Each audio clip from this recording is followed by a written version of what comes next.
I don't know. You don't know whether your attorney has authority to speak on your behalf, Mr. Peters? I know that she's my representative, but I don't know that to be true. But Mr. Okay. Peters, hold on, Mr. Alexander. Okay, let me. Mr. Peters, I think you're thinking way too much about some questions. So we're gonna nip this in the bud. okay. Thank you, Judge. Okay, so when Ms. Willis says, here's what Mr. Alexander has said, how would you like for me to respond? I can respond this way or this way. And you say, yes, make this offer.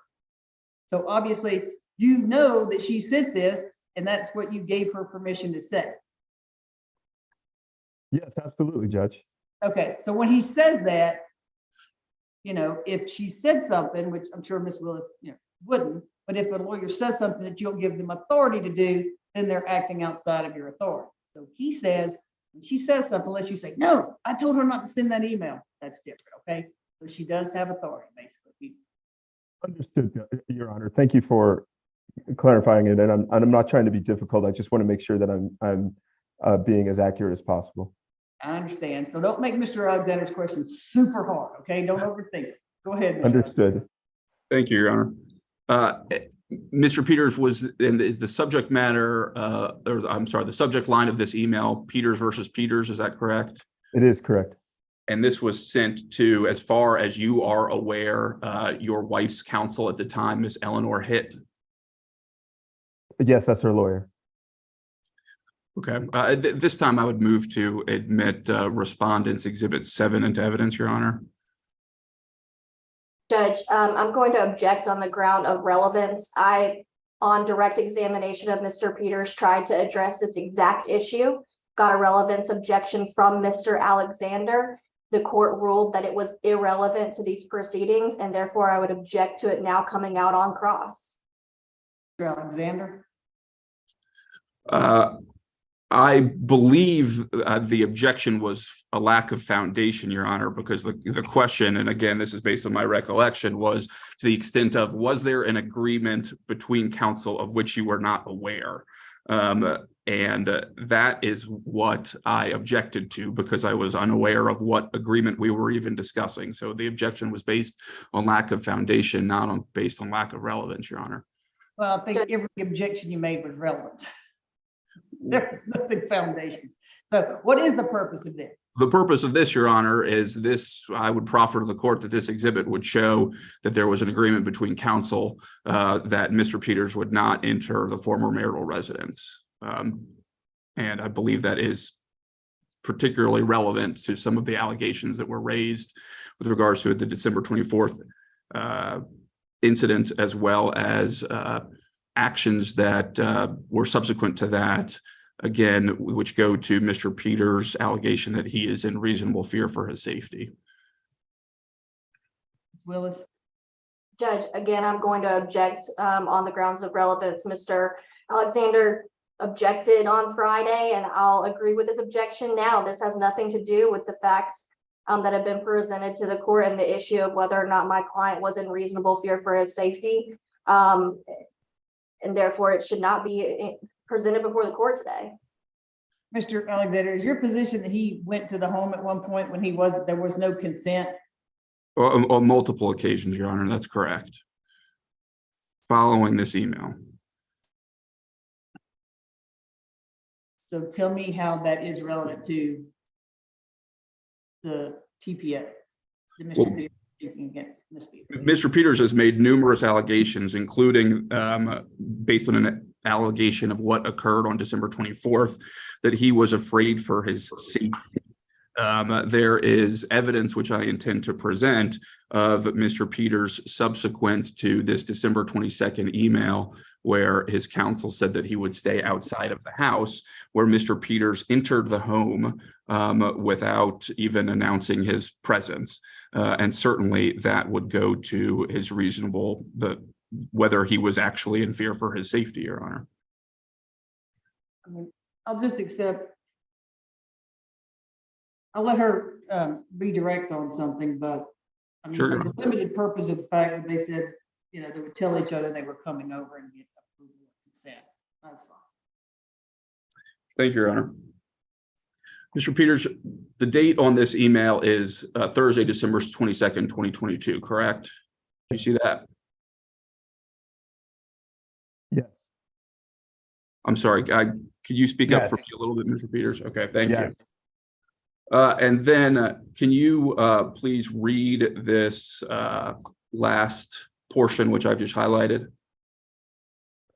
Additionally, my client needs to retrieve some of Henry's personal items for the stays. Other than this, we agree that neither party shall enter the home where the other party is staying unless by consent. Okay, thank you, Mr. Peters. And on December 24th, did you enter the home? Yes. Okay, did you knock on the door and ask if you could come in first? No. Okay. Did you just have a key and you used the key to open the front door? Yeah, I have a key. I still have a key. Okay. You testified based on all of the allegations in your petition, I believe even going back to November 18th, when you testified that you first discovered the AirTag in your son's car seat, that you were afraid for your safety. Is that correct? Yes. I mean, I was afraid for my safety before that, but certainly yes. All right, and you had no concerns, though, to just walk into the house without even knocking on the front door or ringing the doorbell on December 24th? No, I had many concerns, and I was certainly afraid in that situation, but I had to do it in order to see my son. You couldn't have knocked on the front door? In my history of going in and out of that house where, I was on the lease and was my residence, I had never knocked on the front door prior to entering. And I wasn't aware of this email or this agreement between the attorneys. My understanding was that I was supposed to show up at the house based on Candace saying pick him up at the house, or texting to say pick him up at the house. So my understanding is that I was supposed to go to the house and collect Henry. So that's what I would. Mr. Peters, let me remind you, first word out of your mouth, any of his questions typically is yes or no, and then an explanation. Understood, Judge. I'm sorry, and I will. Go ahead, Mr. Alexander. Thank you, Your Honor. So, Mr. Peters, I just want to be sure that I am clear about this, that historically you have said you have been in fear in the past. That's correct? And I am still in fear. I'm sorry, Your Honor. Yes. And I'm sorry, you can go ahead. And you said you're still in fear? And I am still in fear today. Yes. Okay. And so it has always been your practice, though, to just, I'm assuming, correct me if I'm wrong, to just walk into your front door. No, sometimes I would walk into the garage door or into the back door or to other doors of the house. But in general, you are correct. My practice when going into the residence, when I had a key or when it was to open the door and go inside. And so is it your testimony then that none of your conduct changed or should have changed as a result of any of the ongoing litigation or you finding the AirTags?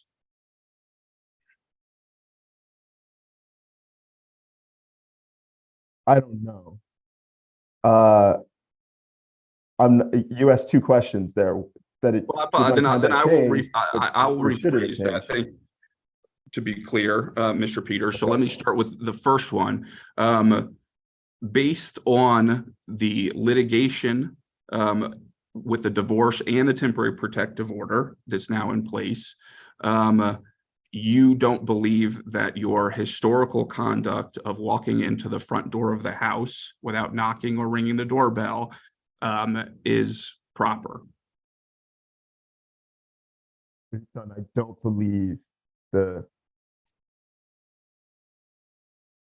tracking the double negatives there. I think the answer to that is no, but I can explain, which is Mr. simply. Peters, you testified on Friday that it was typical conversations of Miss McCowan Peters to curse at you and to use violence towards you. Is that correct? Yes. Okay. And you testified as well that in the past you used to flee from that type of behavior, correct? Often, yes. Yes. You testified that now you feel you cannot flee as a result of y'all having a child together, correct? That's not what I said. Okay. So do you feel that nothing has changed such that you should just enter the front door of the house at this point in time? This point being February 14th, Yeah, 2023. February 14th. We'll work backwards from there. February 14th. I should not enter the house with, without asking her permission as of today. And it's your testimony that on December 24th, you walked in the house scared for your safety. Yes, So why did you just walk into the house?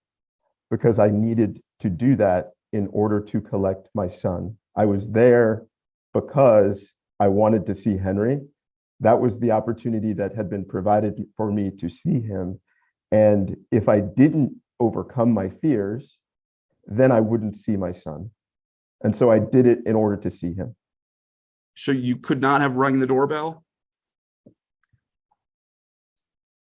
I could have run the doorbell, but I was there in general, afraid, but nevertheless overcoming those fears because I wanted to see Henry.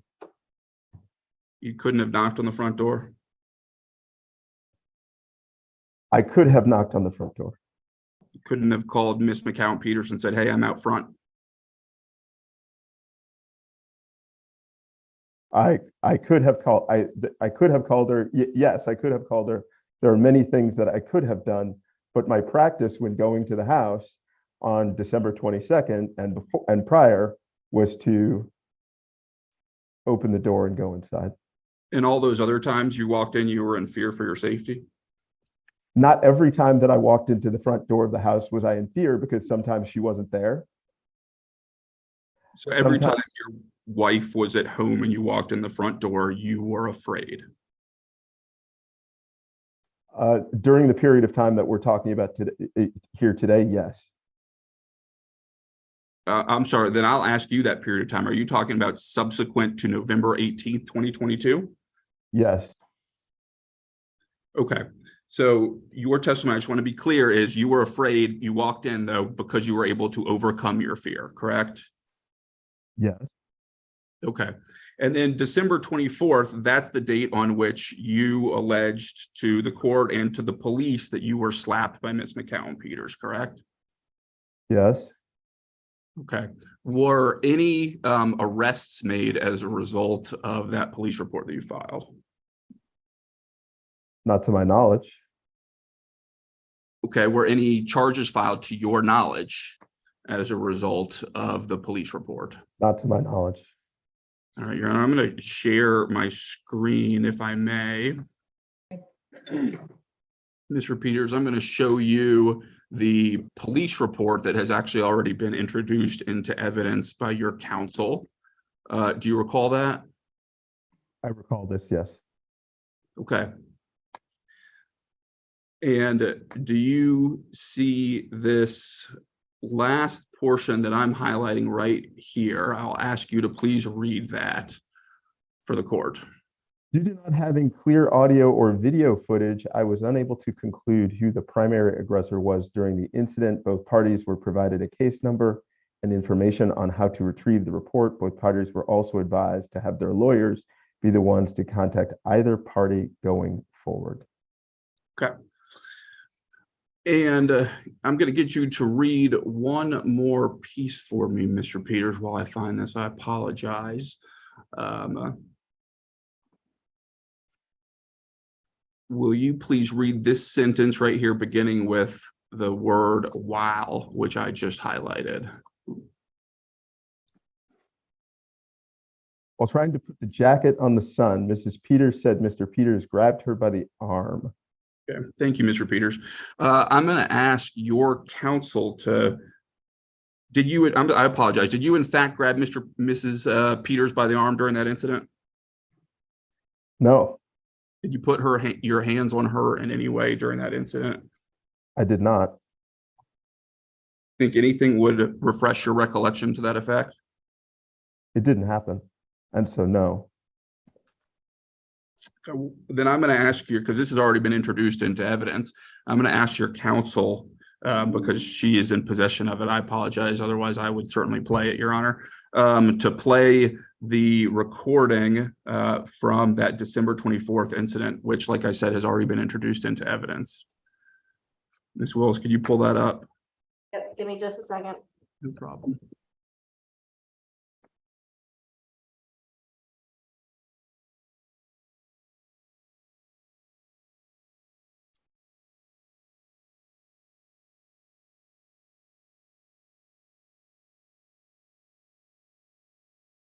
I apologize. No, you're fine. I put you on the spot on this one. We're just moving this around too in the file, so give me 2 seconds and we'll find where it was saved.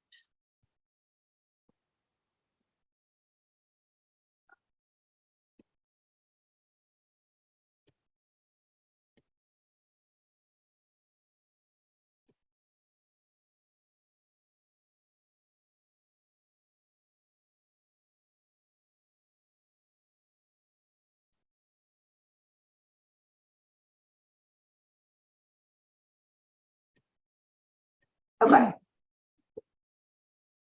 I have it pulled up. Okay, if you could go ahead and play that for me, and I'll let you know when to stop it. Thank you. Okay, you said that. No, you need to go. You need to fucking go. Whoa, guys. Whoa. You need to go. Stop. Stop. You get the fuck out of my No.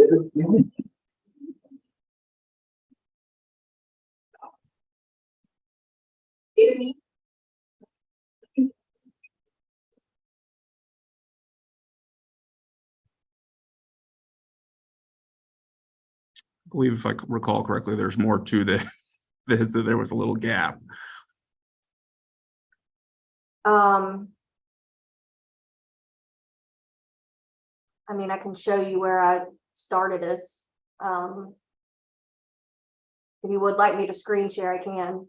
That would be great. This is the recording that was entered for the December 24th incident.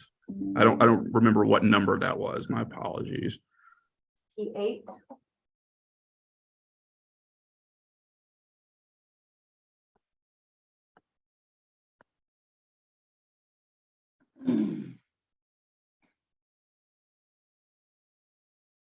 You see that I'm starting from the beginning?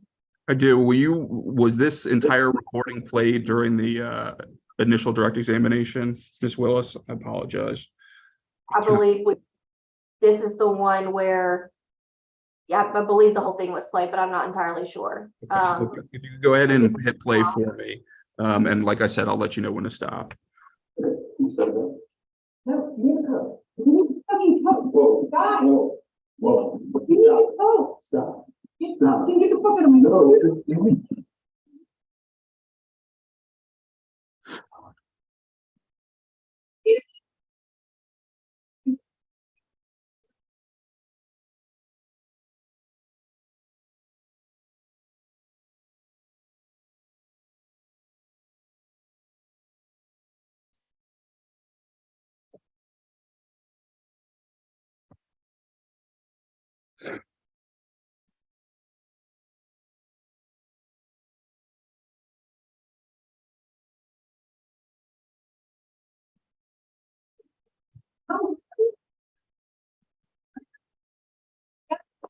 Bullshit. I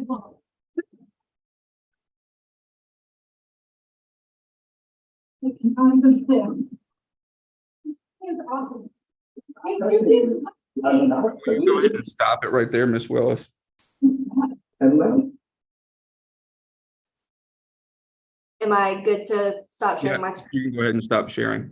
Mr. Peters, would you agree with me that on that audio we just heard that Ms. Peters could be heard saying, "Get your hands off of me"? Like that. Mr. Peters, Yeah. I'm You sorry. go ahead. Yeah, something like that. Yes.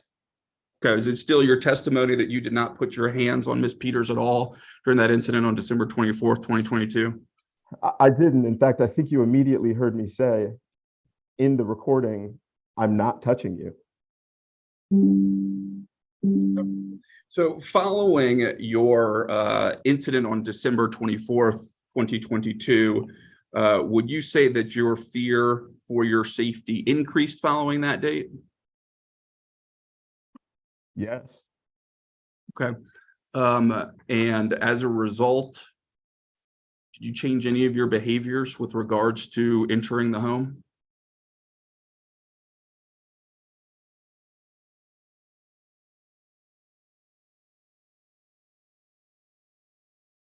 What do you mean by that? Well, we just extensively went over that historically you would walk into either the front door, the garage door, or the back door, correct? Yeah. Following the alleged incident on December 24th, 2022, did you change any of those behaviors in terms of how or if you enter the house? Certainly. Yes. Mr. Peters, stop, Yes. stop. Whatever you got going on with the earphones, the audio is horrible. You fade in and out, and I have another pair here, Judge, or Your Honor. Should I try those?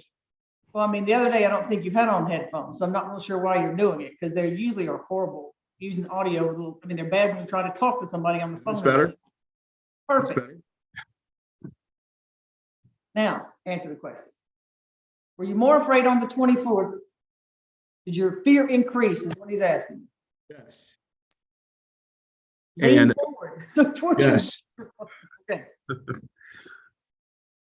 Your Honor, it is 10 o'clock. I just didn't want to. Yes. Ms. Freed, did you have the ex parte on video pulled up? She might be pulling it up. Go ahead and ask your next question. And I believe the question was, given that your fear increased following the incident on December 24th, did you change any of your behaviors in terms of entering the house upon arrival to get Henry after December 24th? Yes. I think subsequently this TPO was requested, and we requested that he be exchanged at a fire station or a police station. So is it your testimony that you did not enter the home without knocking on the door or ringing the doorbell subsequent to December 24th?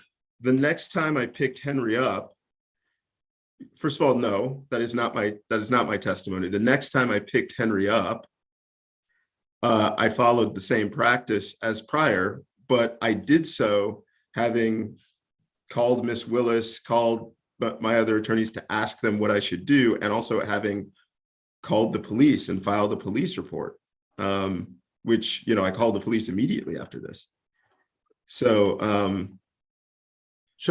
but nevertheless, I still had to go, collect my son if I wanted to see him. And so you did, in fact, just walk in the front door next time you went to the house after December 24th, did you not? I did, yes. And your testimony is, again, you were just overcoming your fear when you did so? That's not no, that's not what I testified to. I was there collecting my son, which required me to overcome my fear. But to your specific question as to why I opened the door and went into the house, it's because that had been my practice, and because this incident, the attack, the verbal attack, the profanity, the slapping, if you listen to it, or the entire incident, it wasn't because I walked into the house and all of a sudden she was attacking me. She got there and spun herself up as a result of what happened prior, but it wasn't, she didn't say, well, I'm slapping you because you've walked into the house. She slapped, if you listen to the tape or the recording that was just played, what she's saying is, give me the coat, give me the effing coat, give me the coat. She's literally demanding that a coat, that my family had bought for Henry and that I was holding in my hand that I hand over to her. So she's not riled up because I walked into the house. She's riled up over a jacket that I had bought for Henry. Mr. Peters, your test, Right there, Mr. Alexander. She just texted me and said they're ready. yes, ma'am.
All right, Mr. Alexander, go ahead.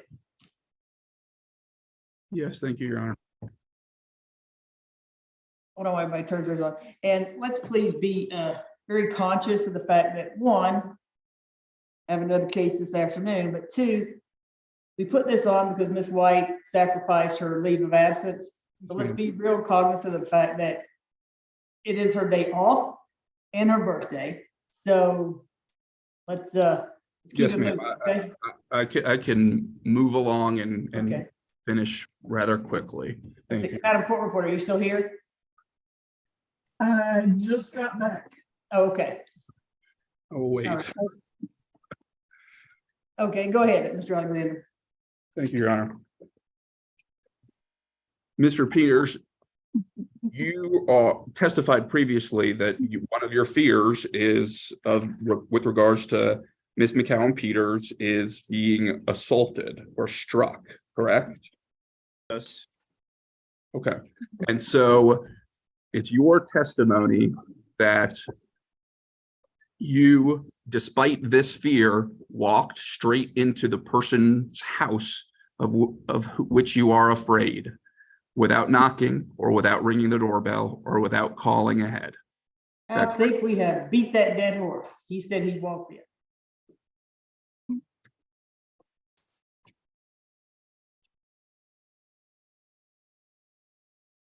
Mr. Peters, do you have any pictures whatsoever of any of the cameras you alleged to have found in the residence?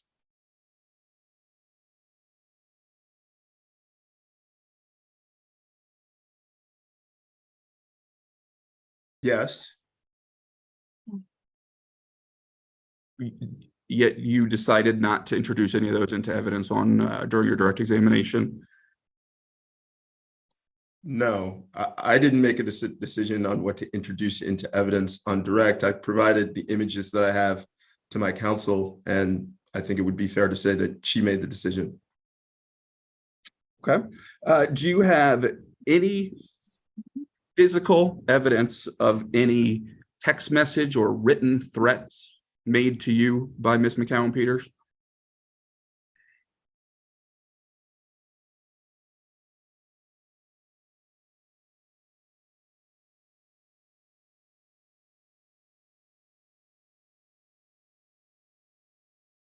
I don't know.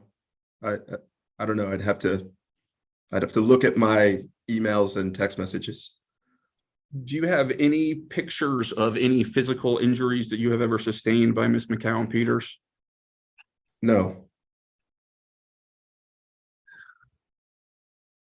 Mr. Peters, you testified on Friday that when you reviewed this petition for temporary protective order, you did so solely for its veracity. Do you recall that? yes, Okay. And you have filed a petition for divorce against Ms. McCallum Peters, is that correct? yes. Okay, I'm going to, Your Honor, with your permission, share my screen, and then I will be wrapping up very shortly, Your Honor. I apologize. So.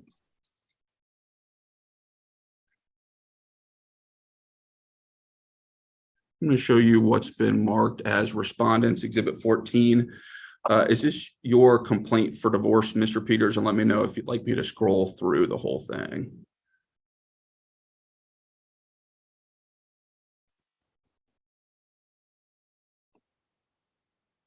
This is it.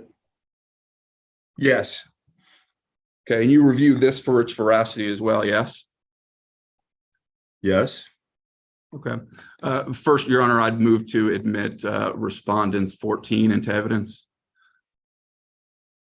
Willis, I'm sure you don't have an objection because I could take judicial notice, so it's admitted. No objection. It's Thank you, admitted.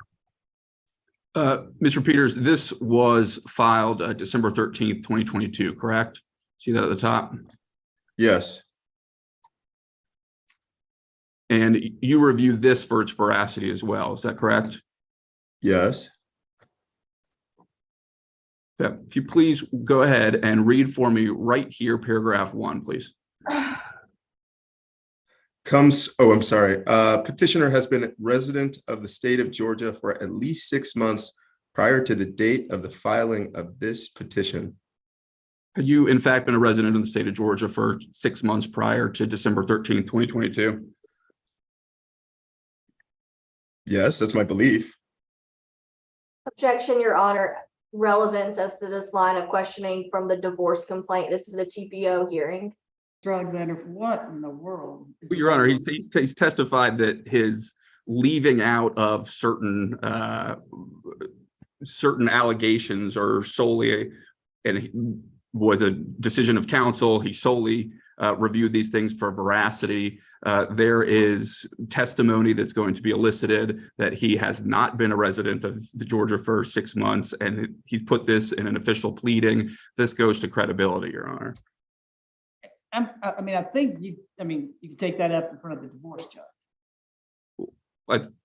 Correct, Your Honor. However, my position is that it goes to overall veracity and credibility of the petitioner in this action. All right, he says he thinks he did. Next, so we've counted that. He says he thinks he did. I've taken judicial notice next. So if you're gonna have somebody say he didn't, that's all I need. Mr. Peters. Mr. Alexander, I think I'll let you know I've done like 18,000 of these. I know exactly what I need to hear. I promise. Thank you, Your Honor.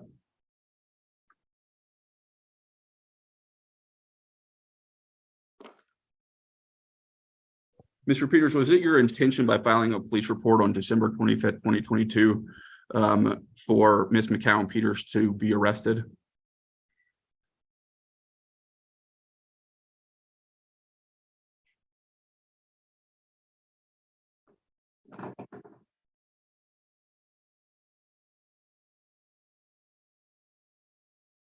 Okay, Mr. Peters, this is not a hard question. I'm not sure what the pauses Sir, are. Yes. Yeah, it You was. are an intelligent man, but you don't have to think that much if you wanted her to go to jail or not. So please, I know you want to think, but not that long. It's a yes or a no. Go ahead. Yeah, yes, Your Honor. I certainly wanted her to be charged. I certainly wanted her to be prosecuted. Your Honor, yes. Okay. Go ahead. So, Mr. Peters, you brought this TPO then as a result of not getting what you wanted on December 25th, 2022, yes? No, actually, I had gone to get a TPO prior to December 24th. Went through the process, actually went to Safe Families and had a discussion with them and met with their attorney and so forth. And decided at that time that I wanted to think about it more. So I'd actually been into Safe Families prior to December 24th. And it was really only after this incident on December 24th, calling the police on the 24th and then filing the report on the 25th and speaking to Miss Willis subsequent to this, that it became clear to me that I did need a protective order. So the December 24th was not the first time that I had been down to the courthouse to go through the process and talk to Safe Families about a TPO. That had actually happened like days before this incident. But what this incident on the 24th did was crystallize that the advice that I was receiving at Safe Families, that I really did need a protective order, that advice, which I had gone against and not pursuing it for going forward with the TPO earlier, that advice was correct and that I was wrong in not going forward with it previously. Okay, and so, but you didn't listen to that advice because you were not in fear for your safety, yes? It's not that I did incorrect or no. It's not that I didn't listen to the advice. It's that I didn't, when they finally put the petition in front of me, I didn't really have the conception of myself as and by the way, I talked to other people that were in there getting TPOs. I didn't really think of myself as like,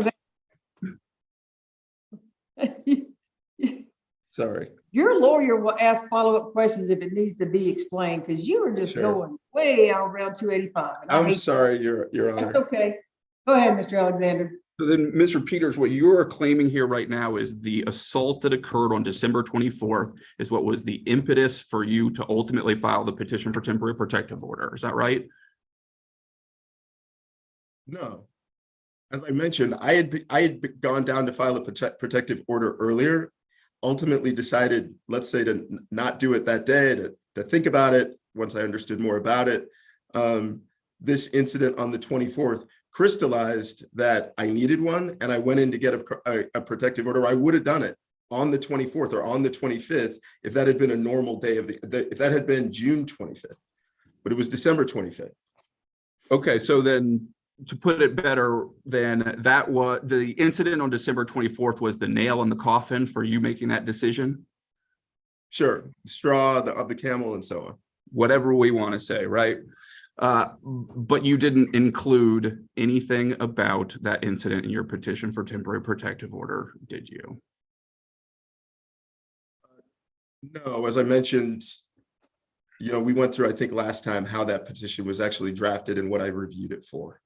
Okay. I have no further questions at this time, Your Honor. Anything else, Ms. Willis? Just a few, Your Honor, clarifying questions. Mr. Peters, when we first discussed filing this petition, were we talking about a family violence TPO or a stalking protective order? Stalking. All Your right, Honor, and if I may, just for some guidance from the court, and obviously this is Mr. Peters' privilege of which to waive or not to waive. I just want to be clear that they're going to be testimony about discussions between counsel and client. Well, I can probably help this. He came to take out an original stalking order. I advise them they're married and it falls under family violence. all right. And is the reason that you didn't include the December 24th action in the petition is because it was a stalking petition and not a family violence?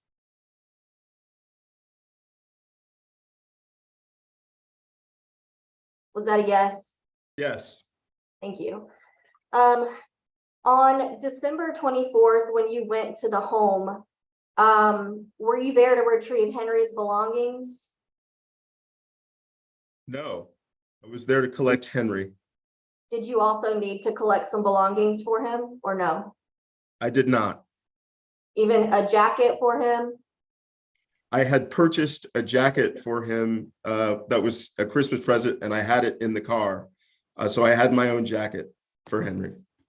Okay, when you got there to get him, did he have on a jacket ready to leave the house? No, Okay, and when did this conversation between you and Ms. Peters turn sour? as you can hear on the recording, when she's demanding that I hand over the jacket that I bought him for Christmas, and so that she could put it on him, and I was simply saying no. I'm perfectly capable of putting it on myself. So when you first entered the home, was she angry with you then?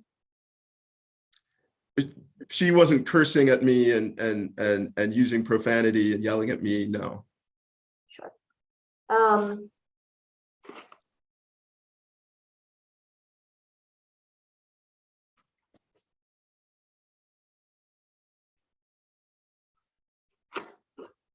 Nothing further, Your Honor. Anything else, Mr. Alexander? No, Your Honor. Mr. Peters, I have one question. I want a direct answer. The 3 air tags, baby wipes, car seat, and the other one that you found? Carriage of the car, Your Honor. I had put on the part I didn't. That's what I thought. Okay. All right. Ms. Willis, any other witnesses? No, Your Honor. All right, Mr. Alexander? Your Honor, again, I'm just going to move for the record again for a directed verdict here. I don't believe he has proven any of the elements necessary here, that he's in reasonable fear for his safety, that there is a pattern of harassing and intimidating conduct. Certainly, again, to the extent that these 2 cameras are predicate acts, they occurred in respondent's home, thus they are precluded by statute. And I do not believe there are any exceptions to that whatsoever, regardless of access to areas of the home. Additionally, Your Honor, there has not been any evidence other than testimony with regards to cameras that were alleged, or any acts of physical violence to that effect, any threats. That we heard some cursing, but again, it is petitioner's burden to prove all the facts related to stalking by preponderance of the evidence. And I would, as a result, move for a directed verdict that he did not do so. Willis? Judge, I'll keep it brief. The stalking statute specifically provides that it is not a requirement that fear of bodily harm be required to prove the elements of the stalking statute. He has testified numerous times that he was afraid of Miss Peters and her violence. We have played audio recording showing her aggressive behavior, and he has again testified numerous times about his reasonable fear. As far as the cameras go, I had the pleasure of doing some research over the weekend, and the court has not specifically addressed any sort of issue on whether or not surveillance falls under the same, that surveillance in the respondent's home covers areas that are exclusive to one party. The case law is pretty clear that where that applies is where the victim has entered the respondent's home and there is and then tries to raise the issue of surveillance. Furthermore, even if the court does find that the cameras in the home do not fall under the surveillance portion of the statute, certainly the air tags have the petitioner's testimony regarding the air tags fall under the purview of surveillance and under the stalking statute, and there can be no argument that that was not in the respondent's home. I'm going to deny your motion of directed verdict. I'm going to call your witness. Yep, thank you, Your Honor. We'll call Miss McCowan Peters for to the stand. Mr. Peters, I'm going to place you back on mute because the only three people that should be talking is Miss Willis, Mr. Alexander, and Miss McCowan Peters. Miss Peters, you want to test your mic, make sure the court reporter can hear you? Yes, ma'am. Can you hear me? Yes, thank you. Ms. McCowan Peters, I believe you are still under oath, though you did not testify. So I just want to remind you of that fact, okay? Ms. McCowan Peters, did you read the petition for temporary protective order that was filed against you by your husband, Mr. Peters? Yes. So I want to go through some of those allegations with you. Did you read the first allegation that your husband found a hidden wireless camera and microphone buried inside his office equipment that was located in the basement of your residence where he has a home office? Did you read that? Yes, I read that. Okay. Did he in fact maintain a home office in the residence? He would work from our residence, but worked in multiple locations. Okay. Did he maintain one main office within the residence?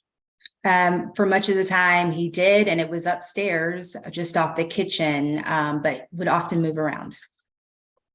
Okay, Your Honor, I'm going to share my screen with your permission.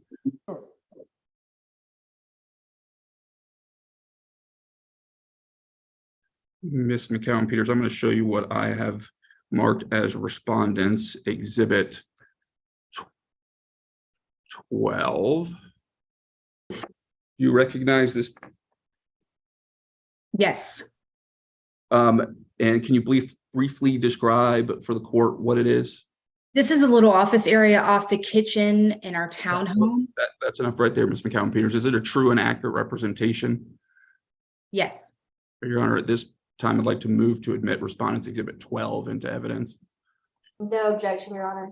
Okay, it's admitted. And Ms. McCowan Peters, I apologize. I interrupted you. You were saying where this is located in the home? Yeah, this is on our main floor of our home. That's an open floor plan. This is just off the kitchen area. But like right next to it is also a dining room area as well. Okay. And are the printer, laptop, those items in this picture, are those Mr. Peters? Yes. Okay. And are these items he would traditionally use for work?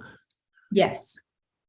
And did you place a camera at any point in time in this area of the residence?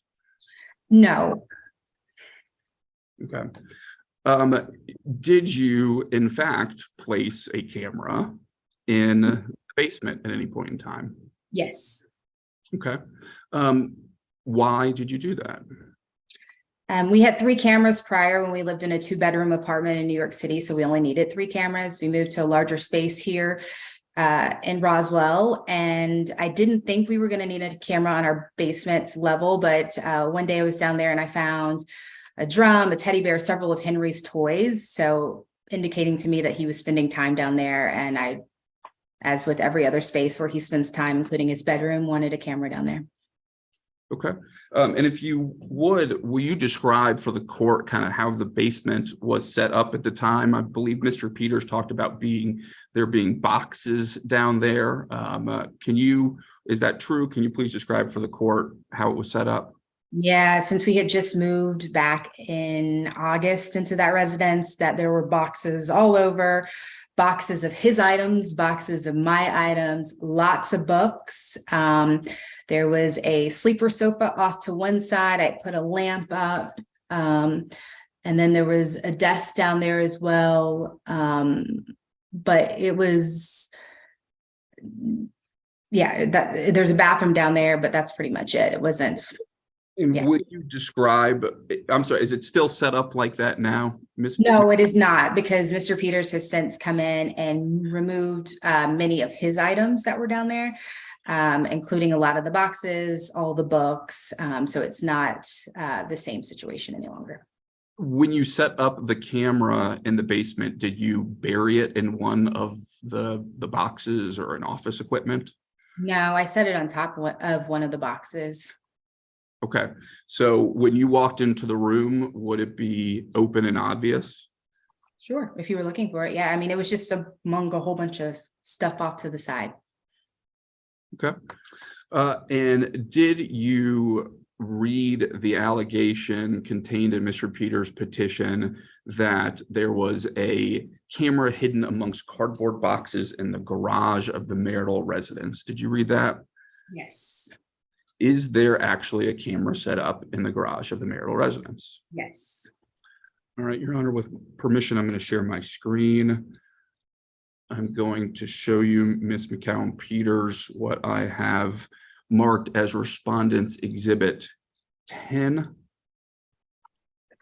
Do you recognize this photograph, Ms. McCown Peters? Is it a picture of space in your garage? Yes. Is it a true and accurate representation of that setup in your garage? Yes. Your Honor, at this point in time, I'd like to move to admit Respondents Exhibit 10 into evidence. Your Honor, I would just ask that he scroll up to the top and to the bottom to see if we might have a timestamp anywhere.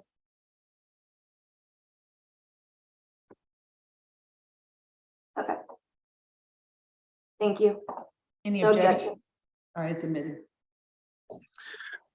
Ms. McCown Peters, is this the camera that is set up in the garage? It is. Has it always been set up like this? Yes, that's the only plug, and this camera requires a plug. Okay. At any point in time, have you buried these things in the garage? No. Historically, has your husband, and I'll stop sharing that. Has your husband worked in the garage? No. Okay. Does he stay overnight in the garage? No. Would you have any reason whatsoever to set up a camera in the garage to surveil Mr. Peters? No. Okay. Did you hear Mr. Peters testify that you have been violent towards him in the past? Yes. Okay. Have you ever cursed at your husband? Yes. Okay. Have you ever threatened to physically harm your husband? No. Have you ever struck your husband? No. Okay. Did you hear Mr. Peters' testimony regarding what occurred on December 24th, 2022? Yes. Okay. Do you agree with his version of the events? No. Can you please describe for the court what occurred on December 24th, 2022? Yeah, under advice of my counsel, was that I have somebody with me every time there was a custody exchange. So my two brothers were there. We were sitting in the living room with Henry, giving him a bottle because he'd just gotten up from a nap. And I was waiting on Mr. Peters to arrive, expecting a knock or a text. And we were going to take him outside and make sure I have witnesses. Instead, we're sitting there and I hear the front door open, which is alarming. So I get up and run over there and it's him. And I say, hey, there's an agreement from our attorneys that you're not supposed to be in the house. And he says, I don't know anything about that agreement. And I said, well, I'm telling you now, you're not supposed to be in the house. He had moved out. I can bring Henry out to you. Give me just a minute to finish his bottle. No, I'm not leaving. I'm on the lease. And I was like, okay, give us just a second. We'll finish the bottle. And I was upset at this point because I'm like, you shouldn't be in my house. It just felt a little bit violating for somebody who had moved out on the 18th. So, Ms. McCown-Peters, I'm going to stop you right there and I'm going to show you what I have marked as Respondents Exhibit 8. Do you recognize this photograph? yes, And is this a photograph of your husband in the doorway of your marital residence? it is. And is it a fair and accurate representation of the incident, or I'm sorry, the representative of this photograph at the time of the image in this photograph? Yes, And did you take this photograph on December 24th, 2022? yes. Your Honor, at this time I'd move to admit Respondents Exhibit 8 into evidence. Any objection? No objection, Your Honor. All right, it's admitted. Thank you, Your Honor. And Ms. McCown-Peters, when you say that Mr. Peters entered the home, is this how you found him? Yes. Thank you. After he entered the home, please go ahead and continue with what occurred following his entry into the home. I think one of the next things I did was walk back into the living room area to grab my phone to take this picture. And then I said, Henry's jacket was missing from another day when Mr. Peters had taken him. And so I said, hey, he needs a coat. And he said, yeah, I've got one in the car. And it was one of those days when we were having that like polar vortex and it was below 20 degrees. I'm like, no, he needs to put it on to go to the car. So he went to go get it. And I asked to put it on him. He said, no, he was just being difficult for no reason. And then I tried to grab it from him, and that's when he grabbed my wrist. I said, hey guys, to my brothers, so that, so they like this new, and, then, he and I both put the jacket on Henry, and I gave him the diaper bag, that is always used for Henry by me, my parents, the nanny, everybody. I gave him the diaper bag, and they left. Okay. Did you at any point in time slap Mr. Peters across the face? No, Okay. And at any point in time, did you direct either of your brothers to physically harm Mr. Peters? no, Okay. At any point in time, did you threaten him with violence if he would not get out of the house? no, Okay. Was this December 24th incident the only time from that point till now that Mr. Peters entered the home without knocking or ringing a doorbell? no, he did it again a couple of days later.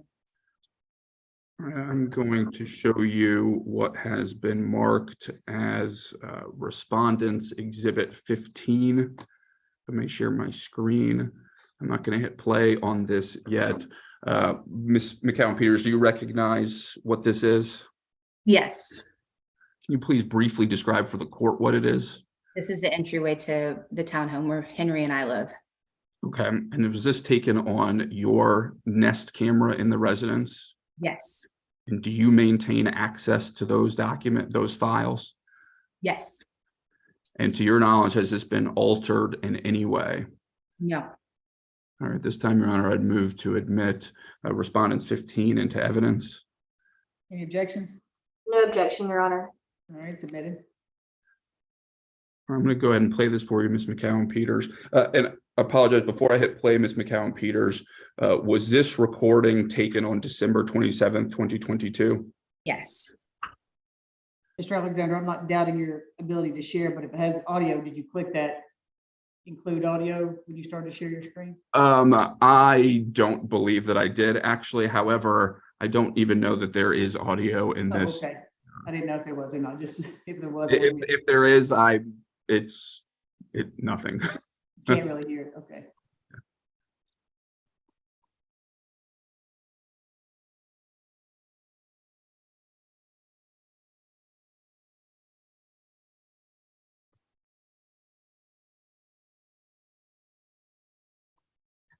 And Ms. McCowan-Peters, is prior to Mr. McCowan-Peters entering the home in that video, did he knock on the front door?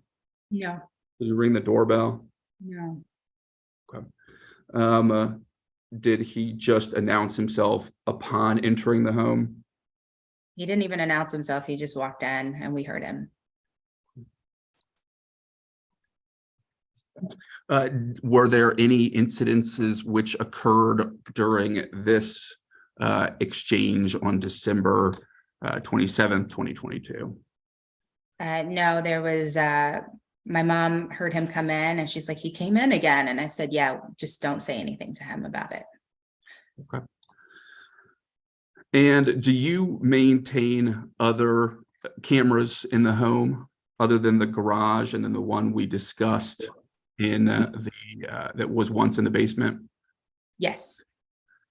And are any of those in hidden places? No. I'm going to show you, Ms. McCowan-Peters, quickly what has been marked as Respondents Exhibit 11. We'll just move through this quickly. Do you recognize this photograph? Yes. Is it a picture of one of the cameras set up in your residence? Yes. Is it a true and accurate representation of this area as it exists? Yes. Okay, thank you, Your Honor. This time I'd move to admit Respondents Exhibit 11 into evidence. No objection, Your Honor. Okay, it's admitted. Is that one of the Nest cameras on the corner of the mantle there, Ms. McCowan-Peters? Yes. And is that representative of how the other cameras in the house are set up? Yes. Thank you. You heard Mr. Peters testify about an incident which occurred on December 18th, 2022 about a park. Do you remember that? Yes. Okay.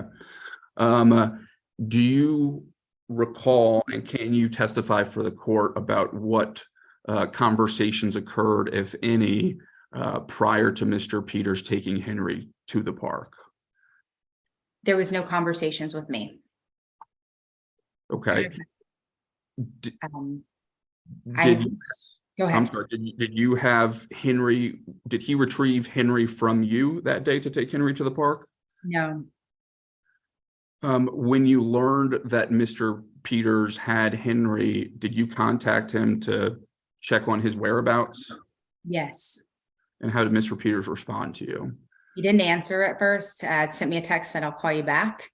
And then eventually called back. Okay. And when he called back, do you recall what occurred during that phone call? Yeah, he said, this is my son. I don't have to tell you where I'm taking him. And I don't have to tell you that I am taking him. I told the nanny and that's good enough. Okay. And I was saying, no, we should tell each other and communicate, you know. Okay. Historically speaking, would Mr. Peters tell you where he was taking Henry if he was taking Henry somewhere? Yep. Okay. So did you find it unusual that he would, or concerning that he would not tell you where he was taking Henry? very concerning because the night prior while I was at work, I saw him on the cameras moving his items out of the house. So I just didn't know where he was taking them. Okay. And have you, turning to the issue of air tags, historically, have you used air tags in the past to keep an eye on Henry's whereabouts? Yes. Please describe for the court how you have utilized those air tags in the past. Initially, always it's been to keep up with Henry. When we were in New York City, we had the cameras in the house, but when our nanny would take him out, Halton and I had a discussion. He saw me setting it up. I put it in the stroller so that when the nanny Renata would take him out, we would know where he was. We interviewed this woman and she turned out to be a saint, but you don't know that in the beginning. So we just kind of wanted to know where he was. Okay. And was Mr. Peters aware that you were using these air tags? He was. Okay. And when you moved to Atlanta, did you continue using these air tags? Yes. Okay. How so? The one that was in the stroller remained in the stroller. There was one that was in the baby bag because different from New York City where you're only walking with a stroller here. Occasionally Lauren would take him to music class, or she would, I think music class might have been the only place that we had said that she was taking him, but for any time they left the house, I would know where they were. Okay. And the nanny bag that you, or the diaper bag that you're referring to, is that the same diaper bag that you gave to Mr. Peters on December 24th, 2022? Yeah, it's the only diaper bag we use. Okay. In whose possession is that diaper bag right now? It's with me. Okay. And so you had placed that air tag in, had you placed that air tag in the diaper bag immediately before Mr. Peters came to retrieve Henry? No. Do you recall about how long that air tag had been in that diaper bag? Several months, I would imagine. Okay. So it's your testimony you didn't put it inside the folds of some wipes? It was in like a package of like dried out wipes. Yeah. Okay. And describe for the court, if you will, why you placed an air tag in Henry's car seat. Yeah, Mr. Peters has shown very little interest in taking Henry anywhere. And I think it was 15 months into his life, he all of a sudden got a car seat. That among with like, not communicating as much as he was before. Or no, let me just say he's never been a great communicator, but just, expressing to me that he didn't feel the need to tell me where he was going with Henry. And somebody who spends the majority of their time in Florida in another state, I just, it's my duty and my privilege to keep up with my child. And so I put it in the car seat just to understand where Henry would be. Okay. And if you would, please explain about the air tag on the undercarriage of the car. Yeah, as time went on, his like behavior became more, I don't know, just more distant and less communication. Again, just wanted to keep up with my child. I have no interest in keeping up with this man. I don't have time or interest. But yeah, I just wanted to know where my child was. And so I put it on the car to know where he was taking my son. Okay. Have you ever, since I will say in the last 6 months, have you ever showed up to somewhere where Mr. Peters is unannounced or without him knowing you would be there? The only time was that day that he came and picked Henry up without talking to me, and it told the nanny he was taking him to the park. And my parents went up to put their eyes and see, if what he was saying was actually true. And I showed up there afterwards, but it was because he told the nanny he was there. My parents could see him there, and that was the case. And when you showed up on that incident, did you threaten Mr. Peters with violence? No, Okay. Did you wag a finger in his face or ball up your fists at him as he testified to? I'm sure I might have talked with my hands, but definitely didn't ball up my fist. Okay. Did you put your hands on him in any way whatsoever? Absolutely not. Did you hear him testify that you followed him after the park? Yeah, when I arrived to the park, he was in the car and they were pulling out. So I just turned around and followed to again figure out where they were going, and follow them. I guess he took a baby to a sports bar. So Have you placed any, other than the 3 air tags that we've been discussing, have you placed any other air tags whatsoever on any of Mr. Peters' property? no, Okay. Is the air tag still in the nanny bag? Have you placed another one in there? no, because I just don't want to be accused of trying to keep up with Halton when I'm not. So and matter of fact, I just kind of trust my nanny more than I trust him right now. Okay. And to the best of your knowledge, when did you and Mr. Peters relocate to Georgia? Henry and I flew into Georgia on June 30th. Halton flew in the following day, which was July 1st.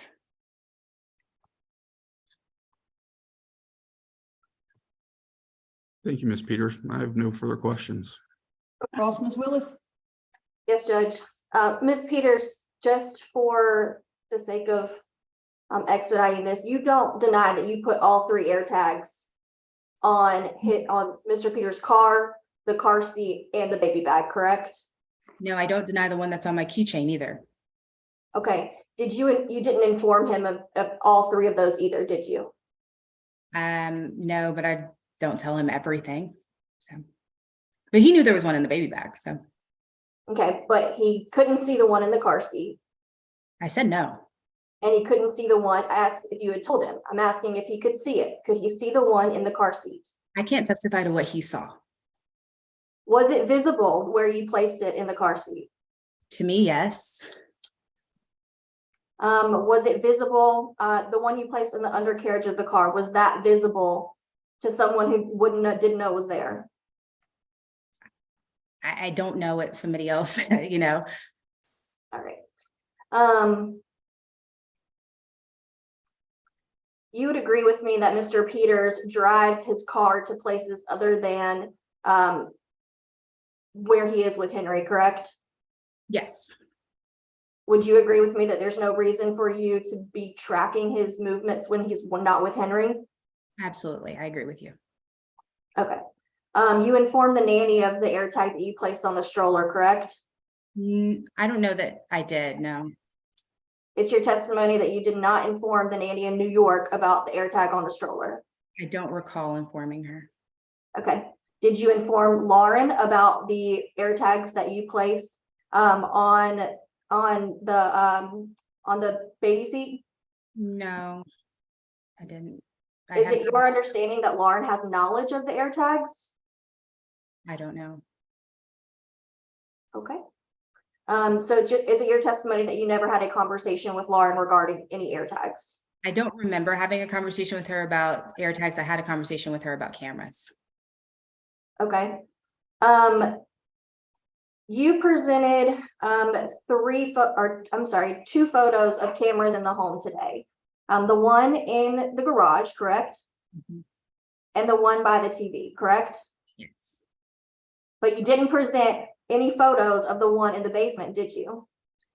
Well, the one in the basement isn't there anymore because your client moved his stuff out. And so there's no boxes for it to actually sit on. So it got moved in the shuffle of that. And now I just put it on my front door. So it's not in the same place anymore because nothing that was down there is down there any longer. But to answer my question, you didn't present any photos of the camera in the basement. There is no camera in the basement. Okay. Again, to answer my question, you did not present a photo of a camera in the basement. No, there is no camera in the basement. I just need a simple yes or no I answer. just said, no, there's no camera in the basement. You also presented evidence today, as respondents exhibit 15 of a video from, of the entryway of your home, right? That's correct. And that was from December 27th. Yes. And there's a clear shot of Mr. Peters in the entryway of your home, Yes. but you didn't produce any evidence of that video of it, or I'm sorry, of video evidence of him entering the home on the 24th. No, because that camera wasn't turned that direction on the 24th. I wasn't expecting him to come in. So, but in case he came in the next time, I turned the camera that direction to capture it. Okay. Would you agree with me that Mr. Peters is capable of putting Henry's jacket on by himself? Sure. Yes. When the park incident happened, you don't deny that he informed Lauren, the nanny, that he was going to the park, correct? No, but Lauren was caught off guard. Her words to me is she felt like she was in a Lifetime movie. Stop. No, ma'am, hearsay. Okay. I know, Mr. Alexander, I caught it. That's hearsay, don't want to hear it. Okay, so you don't deny that Lauren knew where Mr. Peters was going with Henry. She knows what she was told. Okay, your parents also confirmed that Mr. Peters was at the park with Henry. They did. Okay, so you knew exactly where Henry was with Mr. Peters when you decided to show up at the park.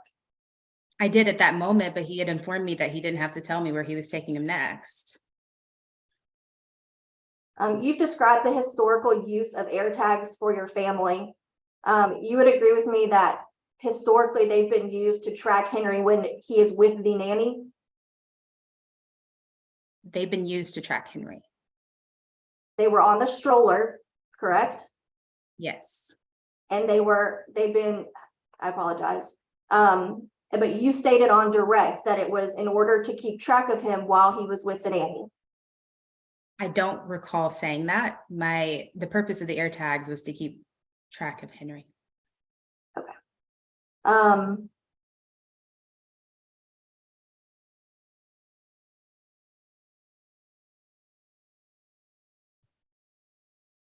apologize, Your Honor. Let me review my notes very quickly. That's okay.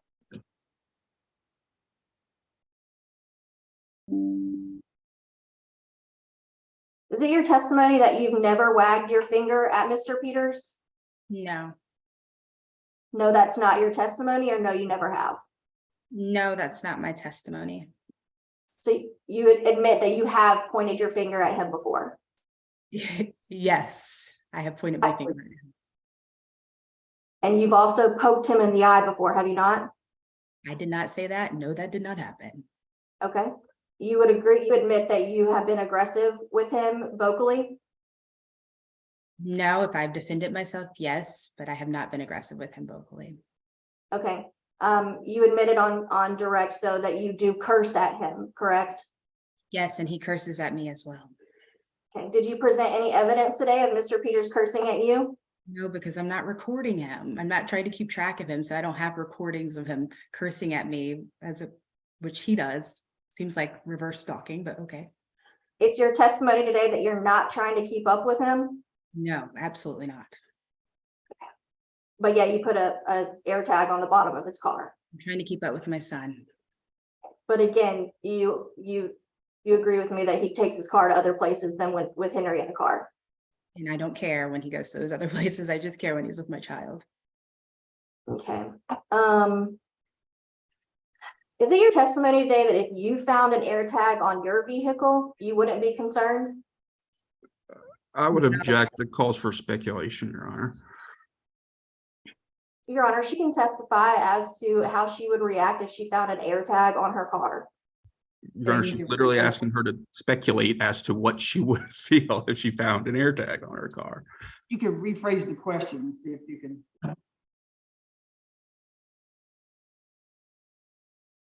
Would you agree with me that it is a reasonable reaction to be afraid when one finds an air tag on their vehicle? Is what a reasonable reaction? To be afraid. I don't know. Okay. You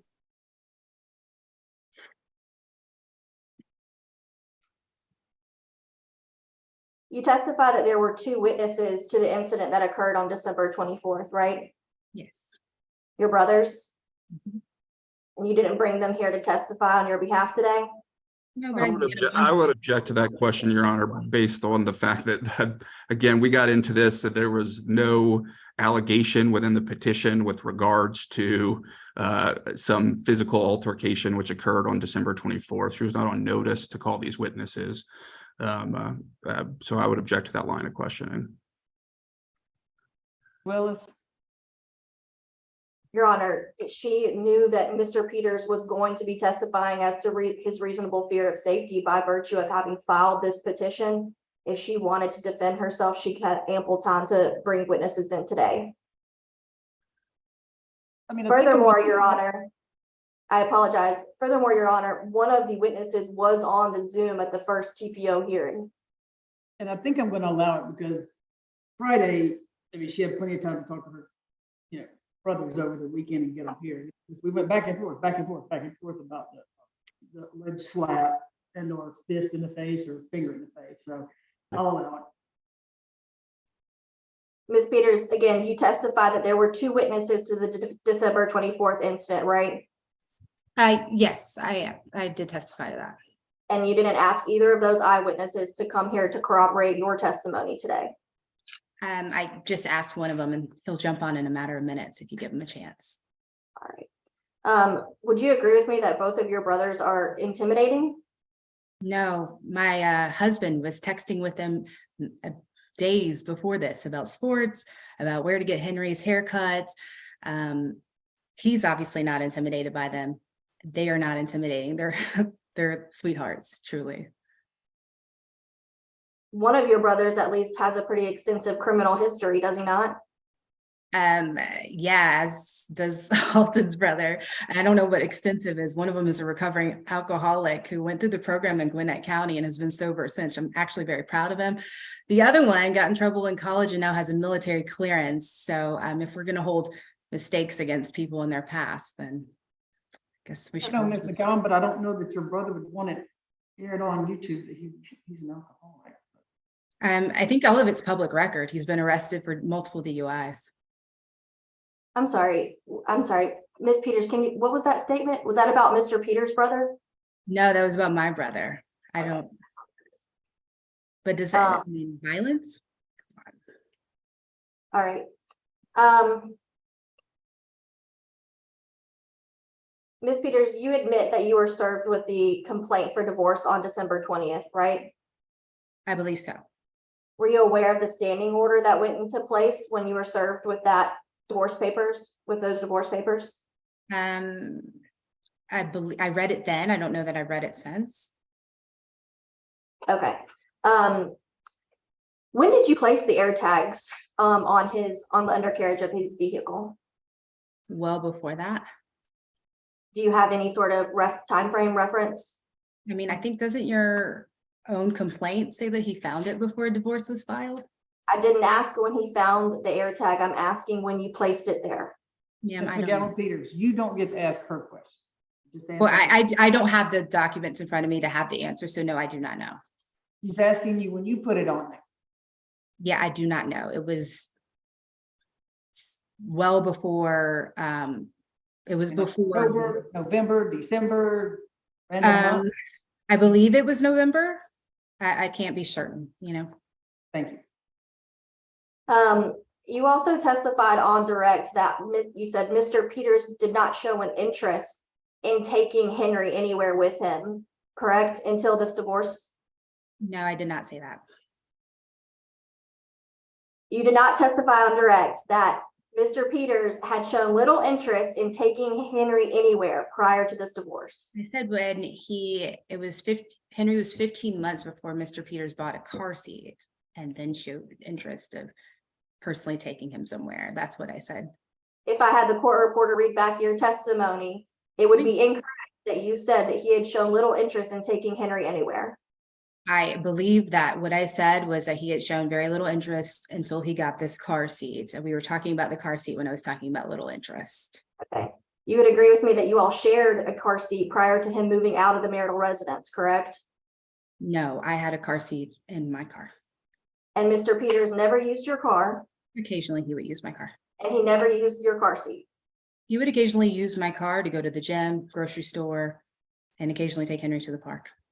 Okay. Let's see.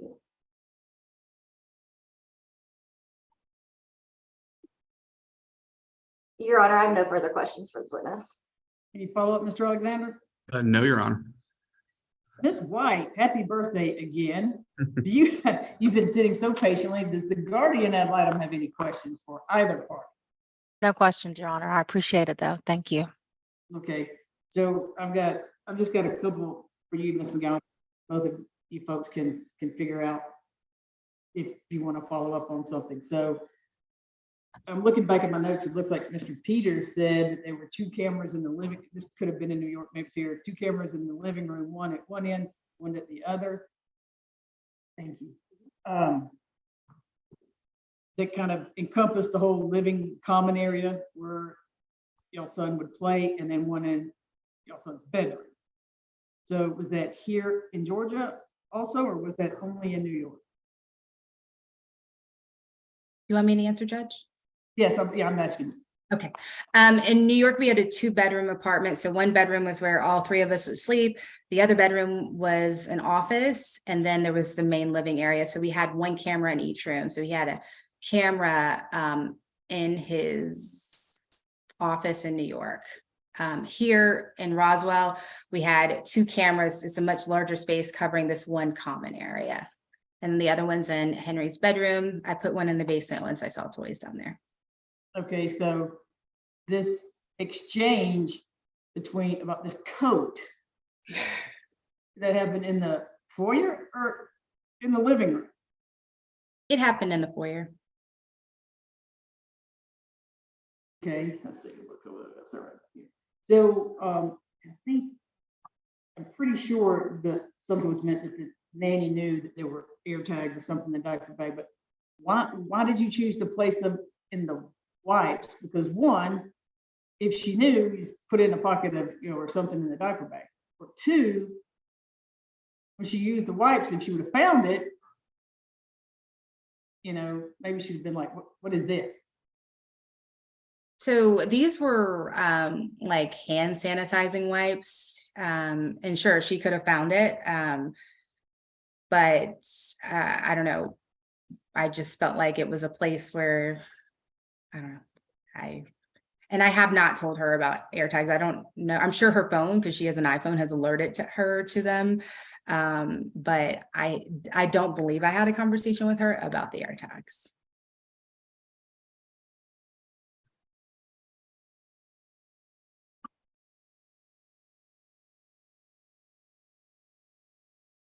I mean, has Mr. Peters harmed this child that you would be so worried about where he was with him? You know what, Judge, I'm completely honest. He has never harmed my child. But he has communicated that he didn't feel the need to communicate with me where he was taking him. He lives primarily in another state. I just, maybe I'm just a mother who's too attentive. We consistently critique moms who don't know where their children are. And I was just keeping up with my child. This whole divorce thing was brewing. And so I don't know. I just was lacking trust in the moment. I still lack trust, but yeah.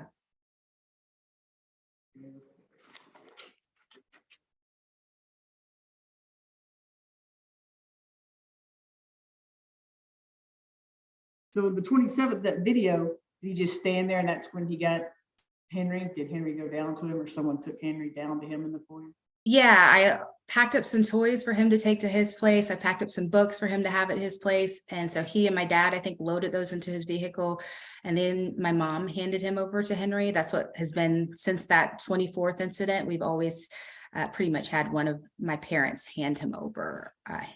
And if your honor would like, for the purposes of being brief, I did not play that whole recording. But that does show, if your honor would like to see that whole recording, it does show that.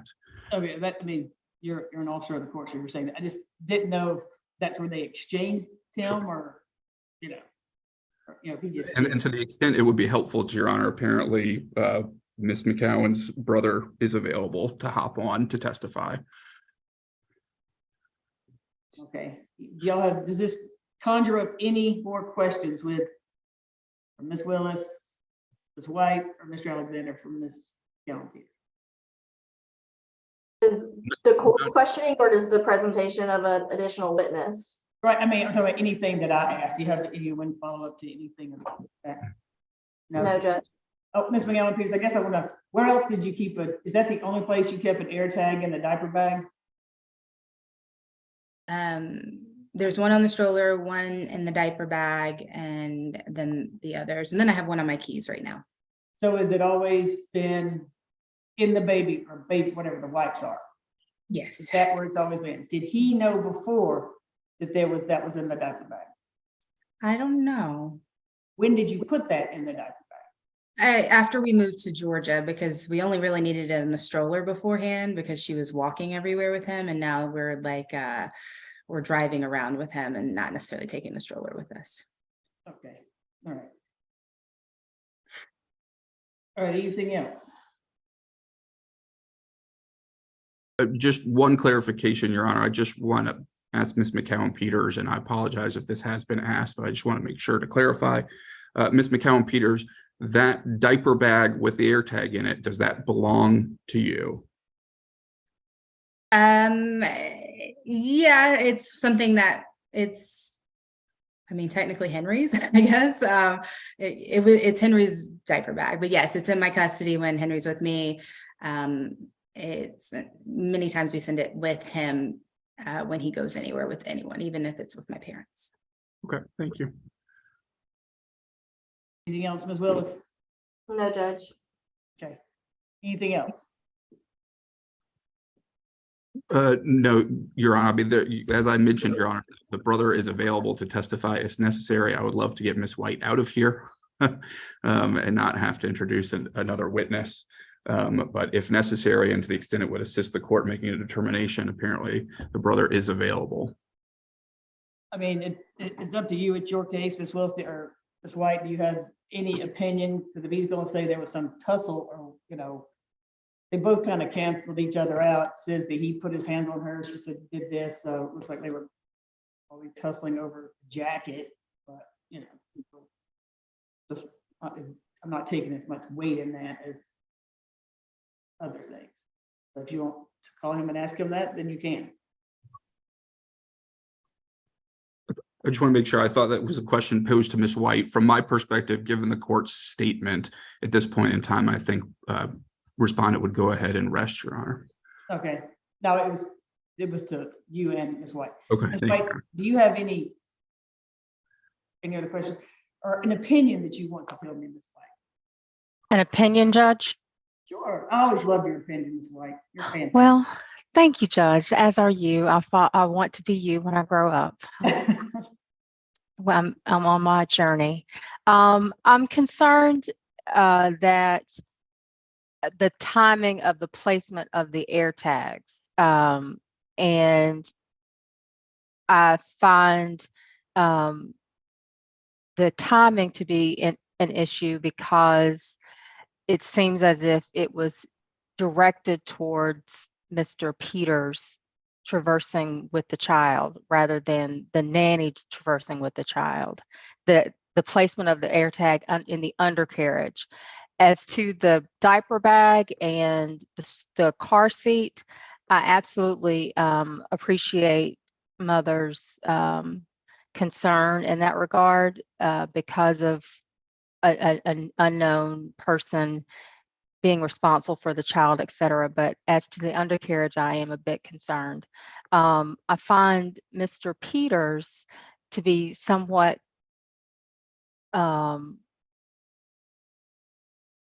disingenuous regarding his sentiments or his regard for the placement of the air tags. I think he probably knew about them.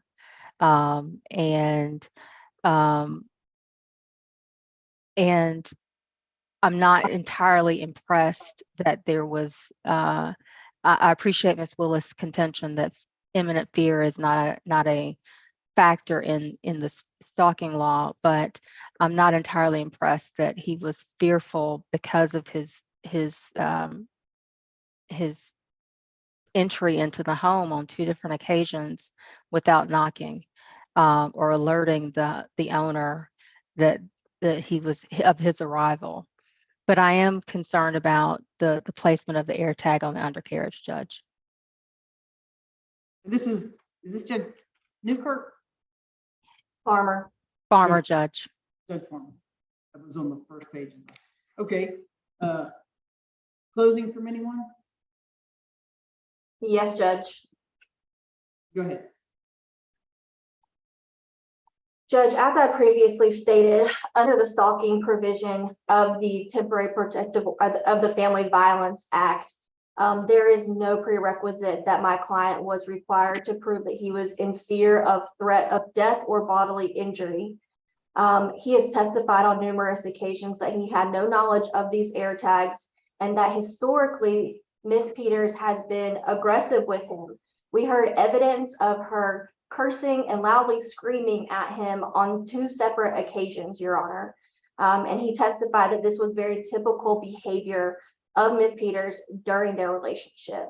He also clarified that although historically he was able to flee from the scene when these incidences occurred, because these have been happening while either Ms. Peters is actually physically holding the minor child or while the minor child is present between the parties, that he is no longer able to flee the scene and leave the minor child there in these circumstances.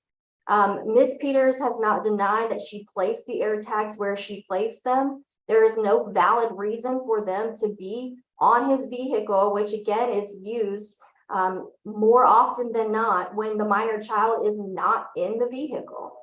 She has been able to track his whereabouts or was able to track them without his knowledge for who knows how long, because she can't remember when she placed the air tags where she placed them.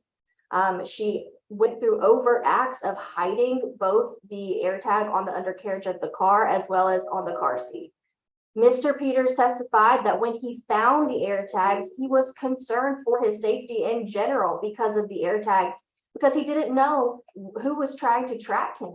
And that's certainly concerning to anyone, any person finding a tracking device on their belongings that they didn't know how it got there is reasonable fear.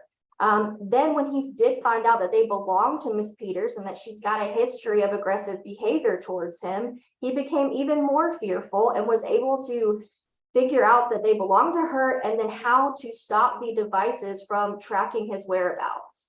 She testified that when the park incident happened on the 18th, she knew very well where he was, not only from the nanny, but also because her parents went and found them and had eyes on him at the park. Yet she still felt the need to leave her job and follow Mr. Peters from the park to the restaurant where he was attempting to take the child for dinner. She testified about needing to track her child over and over again, but none of these conversations, which easily could have happened between the parties, were ever had. She clearly was doing these acts because she wanted to keep tabs on him and to be able to know where he was at all times. Again, Mr. Peters, I don't know if the conversation here would be the same if the gender roles were reversed here, Your Honor. He is a tall man and she's a petite woman, and maybe that plays into everyone's understanding of what reasonable fear is here, but he's testified more than once that she has made him fearful for his life and for his safety. Now, there was a lot of discussion about what violence is during direct examination of Mr. Peters and what his opinion of violence is, but the statute lays it out for us that it does not have to be fear of bodily harm or injury. The behavior exhibited by Ms. Peters was clearly violent. and was directed directly at my client. He testified about when he came in order to file this specific action, and his intention was to file it as a stalking protective order to prevent the behavior that we've talked about today in terms of tracking, in terms of Miss Peters surreptitiously tracking and recording him. He should not be faulted for not having placed certain things into the petition that he was able to prove during his testimony today. Not only was he advised by Safe Families to file this as a family violence, he was advised by me, and he was advised, Your Honor advised me to advise him that it needed to be the same. We don't know what's going to continue to happen. Again, the standing order did not prevent Ms. Peters from doing what this TPO could, and that is why it's necessary in this case to extend this ex parte order for the next 12 months. Hopefully at that point, everyone can have moved on with their lives and not be worried about each other. But Ms. Peters' behavior has not proven that she is going to listen to court orders, and that her own testimony today, she doesn't really see that she did anything wrong, that she was just trying to keep track of her child. We need this order in place in order to protect my client and protect his safety, Your Honor, and therefore we would ask that this court grant this temporary protective order on a 12-month basis. Mr. Alexander? Yes, Your Honor. First of all, it is nothing short of preposterous that there is not any of the allegations. Hold on, Mr. So, Ms. Peters, you've kind of been looking down. I think you've been texting the whole time, or a lot of the time. So please stop doing that, okay? Go ahead, Mr. Alexander. Thank you, Your Honor. Your Honor, what I was getting to is that this outlandish idea that the petition for temporary protective order need not include any allegations of violence because they picked stalking as the lane that they were going to go down. So because we went down the stalking course, we're not going to put in anything about violence or threats of violence, or again, I keep hearing this again, typical behavior. Well, if this is typical behavior of Ms. McCowan Peters, it either is typical and therefore is not rising to the level of harassing and intimidating conduct if it's been occurring throughout the entire marriage, or it is something that should have been included in the petition. And it was not included in the petition. The reality is it was not included in the petition because Mr. Peters went to the police, couldn't get the arrest, couldn't get a police order that showed that she was the aggressor and he was not the aggressor. So we chose not to include it in there because that didn't fit the narrative for him, Your Honor. We talk about, and I've heard again, this history of aggressive behavior. Well, that is particularly important for Your Honor's decision-making process here, as well as Mr. Peters' definition of violence, because the aggressive behavior or the violent behavior to which Mr. Peters himself testified to, with the exception of the December 24th incident, of which, again, no arrest was made. Officers could not make a determination of who the aggressor were. The other examples were, let's see, closing the space between the two of them. And his testimony, I believe, was he could have put the child down, but she was holding the child and the child should have just crawled to him. But closing the space, that's something that's making him scared. A finger being wagged in his face is something that's making him scared. That was even brought up during cross-examination. Cursing is making him scared. And I believe it's balled up fists that were making him scared. Your Honor, on Friday, we got to sit through a hearing where an individual talked about making someone else Swiss cheese, overt acts of real threats here. No, there is not a requirement that there be overt threats of physical violence, but it is not, is Mr. Halton Peters afraid for his safety based on the air tag?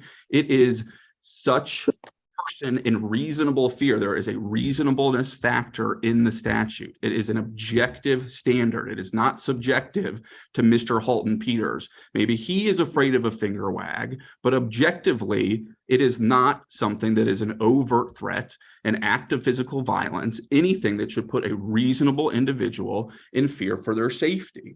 Additionally, this statute requires a knowing and willful course of conduct directed at a specific person, which causes emotional distress, again, by placing such person in reasonable fear for such person's safety or the safety of a member of his or her immediate family. There has been no showing here of a prolonged willful course of conduct directed at a specific person. We have 2 cameras that were placed inside her own residence. We have one AirTag that is in a back and forth bag that is used by the nanny, that's used by Miss McCowan Peters, it's used by Mr. Peters. And then we have an AirTag in the car seat. And then we have an AirTag in the undercarriage of the car. For argument's sake, if Your Honor is going to take the AirTag, and Miss White offered her opinion that that is of concern to her, and I understand that. But certainly one event is not a knowing and willful course of conduct. It's not one incident. It needs to be multiple incidents, which is a course of conduct placing him in fear for his safety. And again, to Miss White's point, if you are afraid that someone is going to physically assault you, again, because this has to be fear for such person's safety, not their feelings, not whether they're going to get cursed at, but whether they are in fear of bodily harm for themselves or a member of their immediate family. If you legitimately hold those fears, you do not just walk in to the front door of the person that you are afraid of. She could have been standing there. She could have been at the top of the stairs. If he's really in reasonable fear for his safety as a result of any of these acts, he would not have just brazenly walked right into the front door. When you're talking about reasonableness, no reasonable person would do such a thing if they're allegedly facing their aggressor. That is absolutely not what somebody would do in this circumstance. They would call first, text first, ring the doorbell, knock on the door. We've heard a lot of things about, oh, I just got advice from my counsel. Oh, I just heard, did this on advice of counsel. Well, if she didn't answer the door and he rang the doorbell, perhaps he could have called his counsel. Instead, he put the key in the lock, opened the door, and walked straight in. The reason is because he was not afraid for his physical safety. That is just completely belied by the testimony here today, the evidence here. And at the end of the day, this is Mr. Peters' burden. It is his burden of proof to prove all of these elements. He has not done so. We have no pictures of the alleged cameras buried in the equipment. We have no pictures of the cameras allegedly buried in the cardboard boxes. We have no evidence of actual violence other than testimony, which is challenged. Other than a police report of which there could be no conclusion made.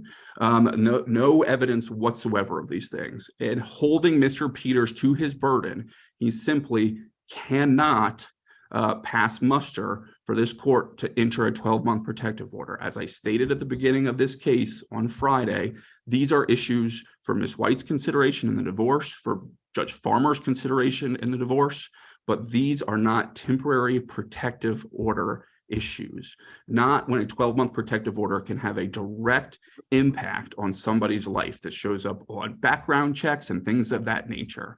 And if he was in reasonable fear for his safety, well, this would be a very different conversation. But the reality is he has not shown that a reasonable person in a similar situation would be in fear for his or her safety. And for those reasons, Your Honor, we'd ask that the court deny Mr. Peters' petition for temporary protective order. Ms. Willis, you get the last word. Judge, the Family Violence Act defines violence as a number of different crimes that a person can commit. Those include assault, those include battery. We're not bringing this action under either of those things. All my client was required to prove today was that the crime of stalking occurred here, Your Honor. Of course, the incident on December 24th adds into his reasonableness of fear, but that wasn't his burden to prove every element of a battery or of an assault. We're here today under the stalking portion of that statute. Based off that statute, she's admitted that she's surreptitiously placed tracking devices on his things. Inherently, those are things that can cause fear to someone. He, again, does not have to prove that there was threats of bodily harm. And the respondent is convoluting those different ideas. He's not stating that she has, that again, we're not bringing this under a battery or an assault. This is a stalking issue, and he has proven by a preponderance of the evidence that she has surreptitiously placed tracking devices on him, and that is a pattern of intimidation and harassment against him that has caused him concern for his safety.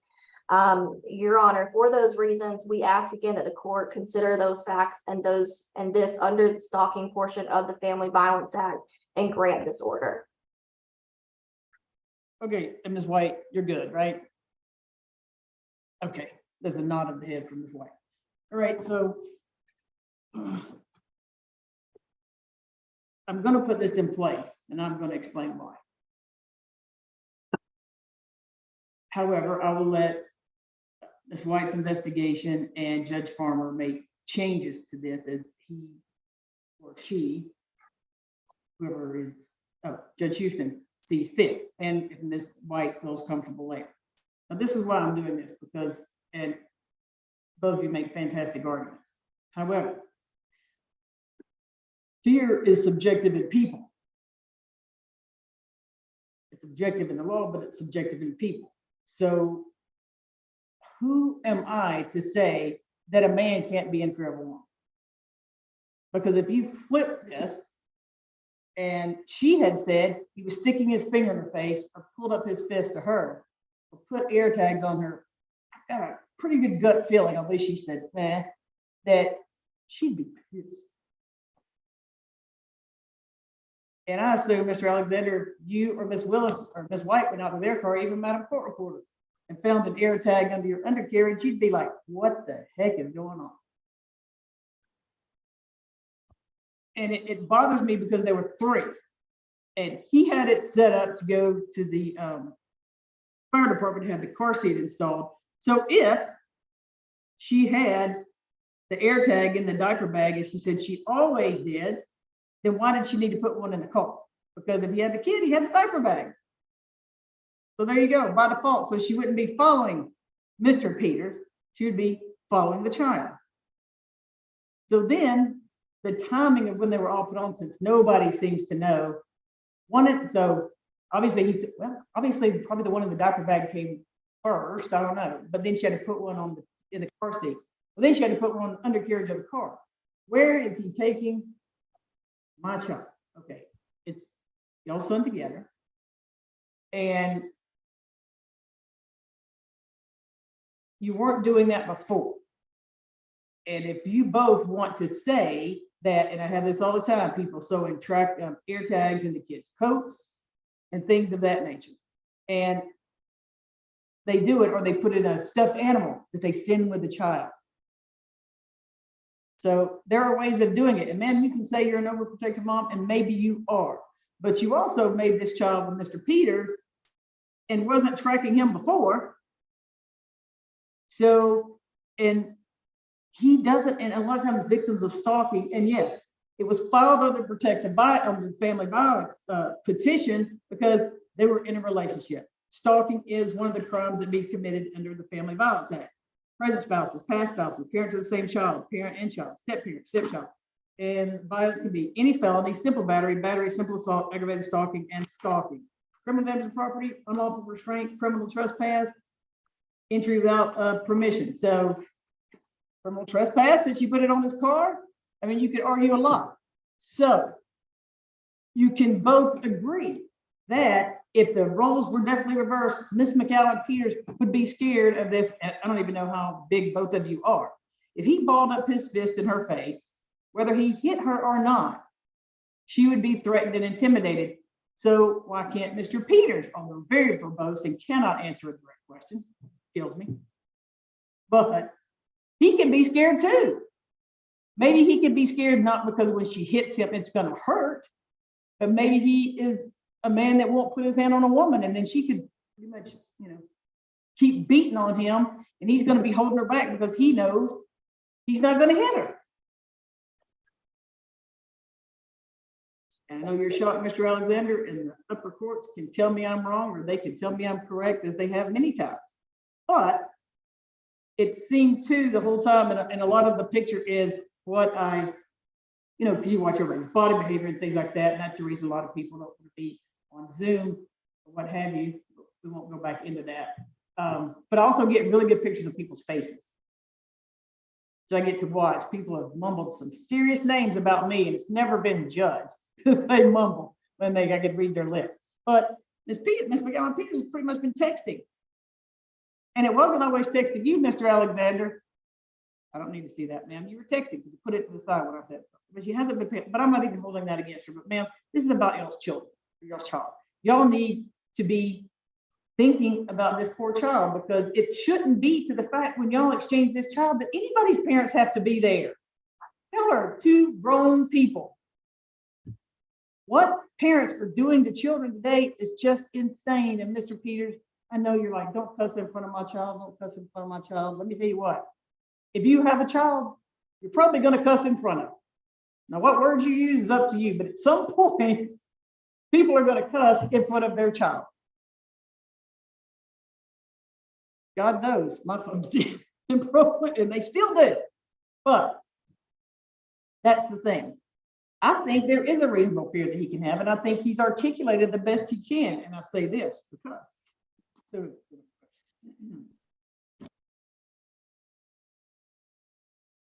there were 3 air tags, not just one. And while some tactics used for stalking are perfectly legal, which may be cameras set up that he doesn't know of, but some aren't. And I think she crossed the line when she placed the air tags in there. And I think Mr. Peters probably, if they had not, since they knew before, and I swear he said something about in the front, that they knew that there was going to be something in the diaper bag because of this nanny. So here you go. So if they had talked about it, she says, hey, don't, air tag is in the, and he knew, but putting it where she put it seems kind of, I don't know. I got a problem with it. But under carriage of the car, that's a little much. And at the timing, this is a divorce, so it's already this. But both people's behavior, yelling and screaming. I just heard the video. He walked in, sir, you have no business walking in her house. I mean, y'all are both not squeaky clean. You have no business walking in her house. Do I feel like this will need to stay in place, the entire time? I don't know. Maybe Judge Farmer's going to, see more and see if there's any more air tags, any more following, any of that. A lot of people do that for their child, and that's fine. I mean, a lot of adults do that with that Wipe 360 app. Me and my spouse have that for when we travel on the road, we can make sure everything's okay, perfectly fine. But if it was on my phone and I didn't know about it, I got an issue with it.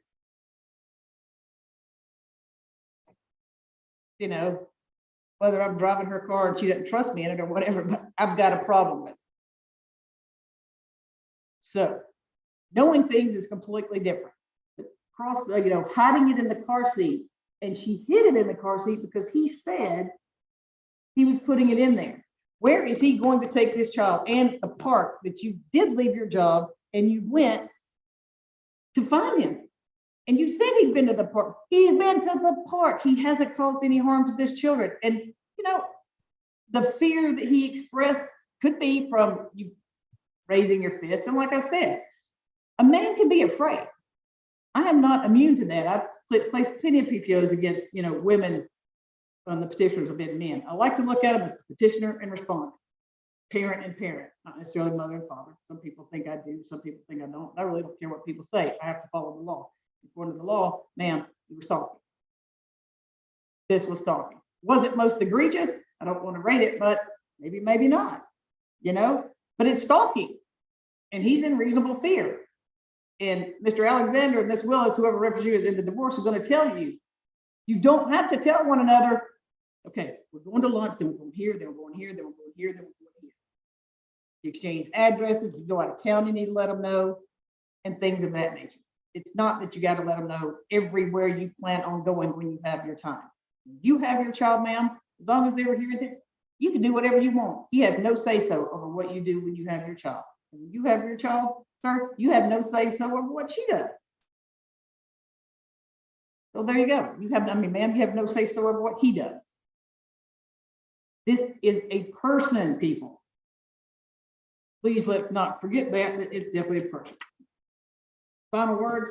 I want to tell you that the thing that I do that recognizes stalking is some of it is following victims, spying on it, any kind of technology that keeps track of them. And to me, the AirTag is, I've got one in my backpack because I walk off and leave it in, a friend's house. Thing is, you can't do it, and it's bothersome. The timing, going for it, putting up the other cameras, whatever. Not telling him about it, taking away his access to the Nest cameras, that's all suspect.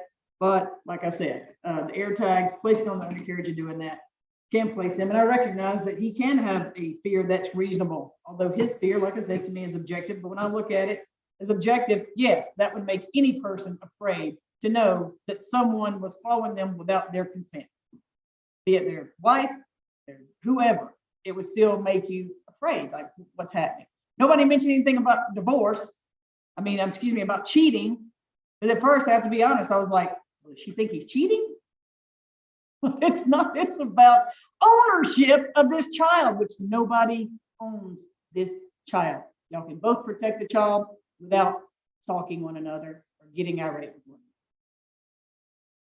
one. Let's see. Ms. Willis, do you have the word order? And y'all have some sort of parenting plan. What words would y'all like to put in there as far as exchanging the child? Mr. Alexander, Ms. Willis. I don't want to always hook up a third party because then I'm committing grandma, grandpa, or friend, to exchange the child. Judge, there is that temporary order in the divorce that they are exchanging, I believe at the fire station or the police station. I can't remember. It's gone back and forth so many times about which station they're exchanging at, but that seems to be going okay. And I believe from what my client told me, most often it is her parents that are the ones facilitating the exchange.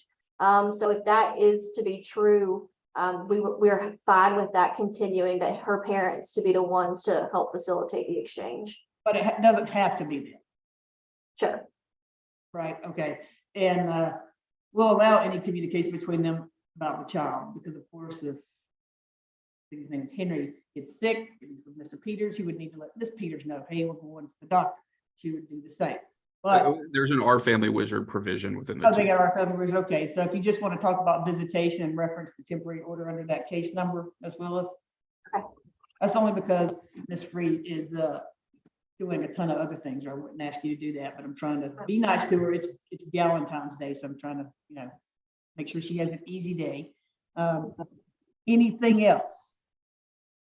Now, like I said, we'll put in there, Ms. Willis, that Judge Farber, Judge Houston can make any changes to this that he or she deems necessary. And of course, with the suggestion of Ms. White. I don't know.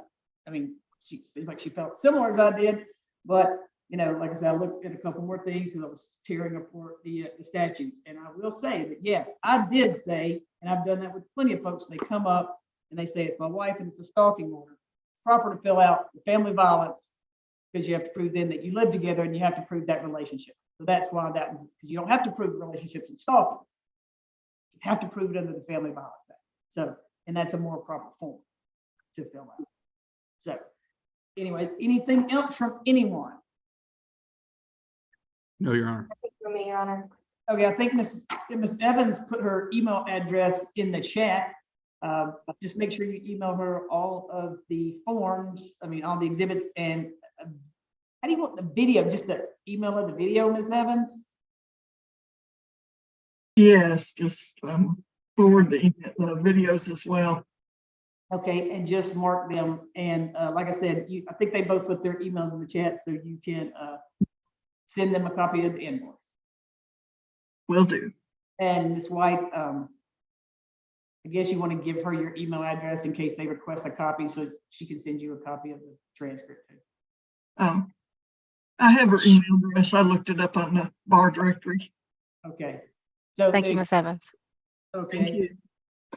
So yeah, if you just email it to me, but like I said, the main point is, Ms. White, and remember this, that Judge Farmer, Judge Houston, or whoever else may hear this at some point in time can make changes if they deem necessary.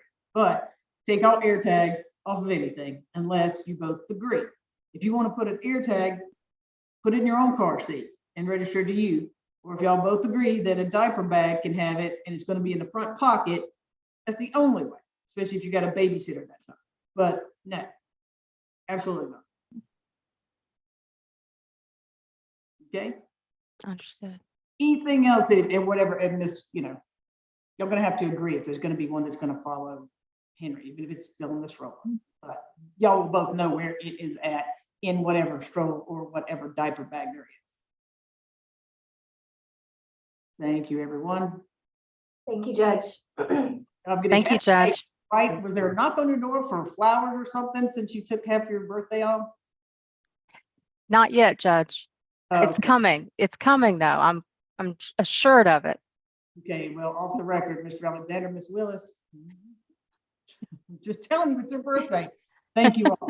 Always I enjoy- appreciate it, Judge. Thank you so much. Thank you. And thank you, Madam Court Reporter. Y'all have a good day. Yes, Happy ma'am. Valentine's Day. And again, Ms. White, happy birthday. Thank you, Judge. Have a good Valentine's Day. Thank you.